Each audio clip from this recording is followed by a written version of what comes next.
अंबरनाथ तालुक्यातील मुळगाव ग्रामपंचायत हद्दीत राहणाऱ्या आदिवासी लाभार्थी बुधाजी हशा मुकणे यांना शासनाच्या घरकुल योजनेअंतर्गत मंजूर झालेल्या घराच्या बांधकामाला अडथळे आणले जात असल्याचा गंभीर प्रकार समोर आला आहे। या प्रकरणाबाबत महाराष्ट्र नवनिर्माण विद्यार्थी सेनेचे विभाग अध्यक्ष जयेश नंदू केवणे यांनी ग्रामसेवक व सरपंच यांच्याकडे लेखी तक्रार करून तात्काळ कारवाईची मागणी केली आहे। मात्र तक्रार प्राप्त होऊनही मुळगाव ग्रामपंचायत कार्यालय बहुतांश वेळा बंद असल्याने कोणतीही ठोस कार्यवाही होत नसल्याचे चित्र आहे।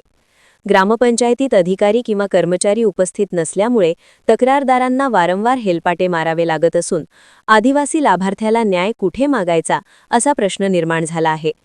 प्रशासनच अनुपस्थित असेल तर घरकुल योजनेचा लाभ मिळणार तरी कसा असा संताप व्यक्त केला जात आहे। बुधाजी मुकणे यांचा विषय होता, त्यांची आपण प्राथमिक भेट घेऊन संपूर्ण विषय समजून घेतला। त्यांची 25 ते 30 घरं आहेत गावठाणाला लागून आणि गावठाण क्षेत्रातच आहेत आणि संबंधित जो कोणी त्यांच्यावर हरकत घेणारा व्यक्ती आहे तो आता मागील 5-10 वर्षापूर्वी आलेले आहे। त्याच्या घराला कोणतीही शासकीय परवानगी नाही आहे, त्यांनी मनमर्जीने घर बांधलेलं आहे।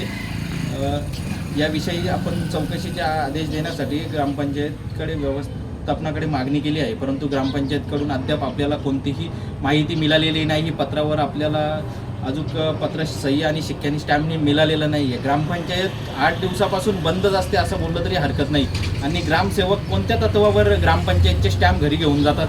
त्यांना इलेक्शन ड्युटी लागली आहे मान्य आहे, परंतु ग्रामपंचायतमध्ये क्लार्क नाही आहे का?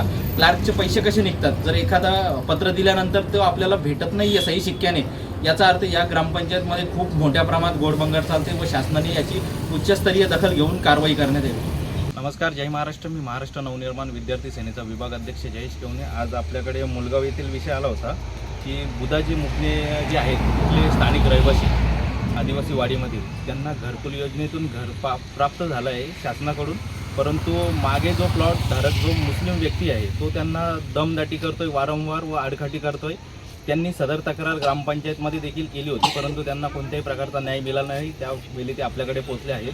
तर आपण संबंध पाहणी केली असता त्यांच्याकडे 2024ची पण घरपट्टी आहे आणि त्यांचे काका इथे उपस्थित आहेत। तुम्ही साधारण नाही ज्यावेळेस त्यांनी जागा घेतली त्यावेळेस त्यांनी विचार करायला पाहिजे, हा घरपट्टी आहे त्यावेळेस बोलला पाहिजे ना लोकांना।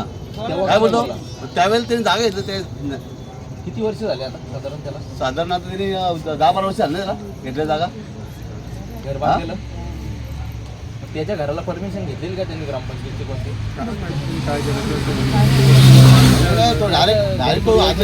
तुमचा हल्ला केलाय घर काढा म्हणून। हा एवढ्या वर्ष किती वर्ष घरपट्टी तुमच्या? किती वर्ष साधारण किती वर्ष झाले? हा ग्रामपंचायतमध्ये जा तुम्ही गेलं बोला त्याच्या घराची परमिशन आहे का? पहिले ती घरपट्टी लावली ती अधिकृत आहे अनधिकृत? बरोबर, पहिले विचारून घ्या बोला, पहिले त्याच्यावर थांबला नंतर बघू बोला आम्ही काय यांना सहकारी ग्रामपंचायतच केलं पाहिजे। पहिले ग्रामपंचायत सहकार्याचं आज परिस्थिती झाली असते का? आज किती वर्ष झाले घराला किती वर्ष? दोन वर्ष झाले का? आता घरकुल आलेला आहे।